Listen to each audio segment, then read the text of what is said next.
بسم اللہ الرحمن الرحیم۔ السلام علیکم ورحمۃ اللہ وبرکاتہ۔ ایک بڑی کمپنی کو مینیجر کی پوسٹ کے لیے کسی انتہائی قابل شخص کی تلاش تھی، تاہم پینٹ کوٹ پہنے ہوئے اعلیٰ تعلیم یافتہ امیدواروں کے درجنوں انٹرویوز کے باوجود کوئی بھی امیدوار یہ نوکری حاصل کرنے میں کامیاب نہیں ہو پا رہا تھا۔ اس کی خاص وجہ یہ تھی کہ کمپنی کا مالک انٹرویوز کے پینل میں خود بھی بیٹھتا تھا، اور جب پینل کے دیگر ممبران اپنے سوالات مکمل کر لیتے تو مالک آخر میں ہر امیدوار سے یہ سوال ضرور پوچھتا تھا: ایک اچھے مینیجر کی سب سے بڑی خاص بات کیا ہوتی ہے؟ اس سوال کے جواب میں کوئی امیدوار کہتا کہ اچھے مینیجر کو وقت کا پابند ہونا چاہیے، کسی کا جواب ہوتا اسے پروفیشنل ہونا چاہیے، تو کوئی کہتا اسے اسکلڈ ہونا چاہیے۔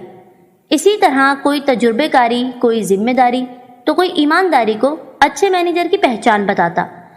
تاہم کمپنی کا مالک ان میں سے ہر جواب پر غیر تسلی بخش انداز میں خاموش ہو جاتا اور امیدوار کو جانے کا کہہ دیتا۔ پینل کے دیگر ممبران ایک تو انٹرویو کر کر کے تنگ آ چکے تھے، دوسرا وہ اس تجسس میں تھے کہ آخر کمپنی کے مالک کے نزدیک ایک اچھے مینیجر کی سب سے خاص بات کیا ہو سکتی ہے۔ انہوں نے خود بھی اس سوال کا جواب کمپنی کے مالک سے جاننے کی کوشش کی، تاہم مالک نے اپنا مطلوبہ جواب کسی پر ظاہر نہیں کیا اور پینل کو انٹرویوز جاری رکھنے کو کہا۔ ایک روز ایک سادہ سے کپڑوں میں ملبوس اور عام سے حلیے والا نوجوان انٹرویو دینے آ گیا۔ اسے دیکھ کر پینل کے ممبران طنزیہ انداز میں ایک دوسرے کی طرف دیکھنے لگے، جیسے کہہ رہے ہوں کہ اتنے ماڈ اسکواڈ اور اپ ٹو ڈیٹ قسم کے لوگ یہ انٹرویو پاس نہیں کر پائے تو یہ دیسی سا انسان کہاں سلیکٹ ہو پائے گا؟ اور اس بات کا تو سوال ہی پیدا نہیں ہوتا کہ اسے اس سوال کا جواب معلوم ہو جو باقی امیدواروں کی ناکامی کی وجہ بنا۔ خیر، نوجوان نے پینل کے سوالات کے انتہائی اعتماد سے جواب دیے، جس کے بعد کمپنی کے مالک نے اپنا سوال پوچھا: جینٹل مین، یہ بتائیں کہ ایک اچھے مینیجر کی سب سے بہترین کوالٹی کیا ہوتی ہے؟ نوجوان نے سوال سن کر کچھ دیر کے لیے سر جھکایا اور پھر کمپنی کے مالک کی طرف دیکھ کر پورے اعتماد سے مسکرا کر کہا: سر، اچھا مینیجر وہی ہے جو کمپنی کے معاملات کو کمپنی کے مالک سے بھی زیادہ بہتر جانتا اور سمجھتا ہو، اور جس کے ہوتے ہوئے مالک برائے نام مالک ہی کہلائے۔ یہ عجیب و غریب جواب سن کر پینل کے ممبران چونک گئے۔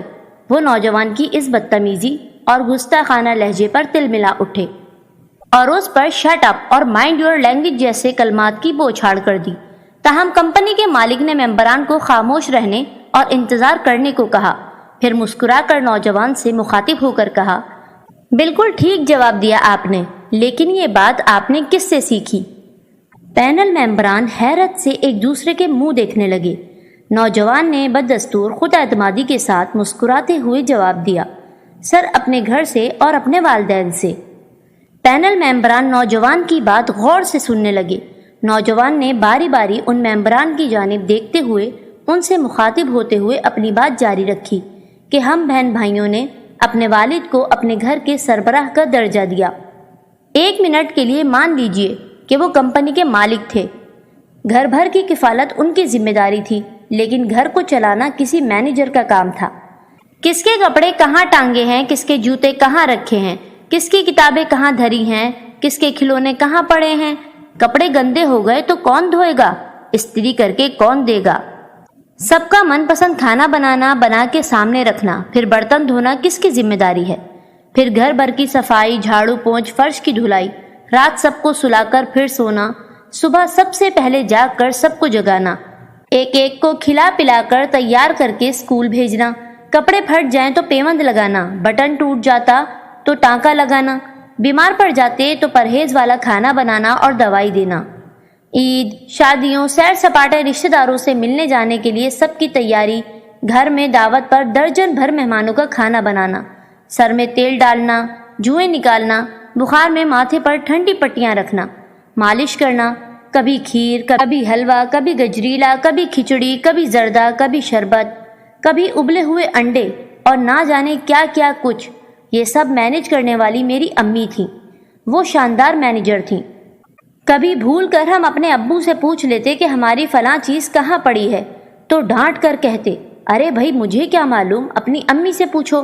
اور اس سے بھی مزیدار بات یہ کہ خود ابو کا موبائل، پرس، کپڑے، جوتے، موٹر سائیکل کی چابی، حتیٰ کہ دفتر کی فائلیں تک امی کے پتے پر ہوتی تھیں۔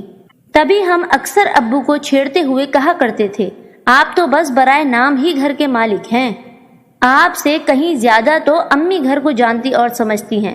اور ابو بھی ہنس کر اعتراف کیا کرتے کہ امی کے ہوتے ہوئے انہیں کبھی کسی بھی بات کی فکر نہیں ہوتی، اس لیے وہ گھر کے برائے نام مالک ہی ٹھیک ہیں۔ بس سر، اس لیے میرے نزدیک ایک اچھے مینیجر کی یہی تعریف ہے۔ کمپنی کے مالک نے تحسین آمیز نگاہوں سے نوجوان کو دیکھا اور پھر پینل سے مخاطب ہو کر کہا، آپ سب نے اس نوجوان کا جواب سن کر اسے ڈانٹ دیا تھا، لیکن اب جب کہ اس نے اپنے جواب کی تشریح کی ہے تو مجھے امید ہے آپ سمجھ گئے ہوں گے کہ اس کے جواب کے پیچھے اس کا مشاہدہ بھی ہے اور عمر بھر کا تجربہ بھی اور ایک ٹھوس نظریہ بھی۔ مجھے بھی ایسا ہی مینیجر چاہیے جس کے ہوتے ہوئے میں برائے نام مالک اور بے فکر شخص بن جاؤں۔ یہ کہہ کر کمپنی کے مالک نے نوجوان کو مینیجر کی پوسٹ کے لیے منتخب ہونے کی مبارکباد دیتے ہوئے مصافحہ کے لیے ہاتھ بڑھایا اور پینل کے ممبران کھڑے ہو کر تالیاں بجانے لگ گئے۔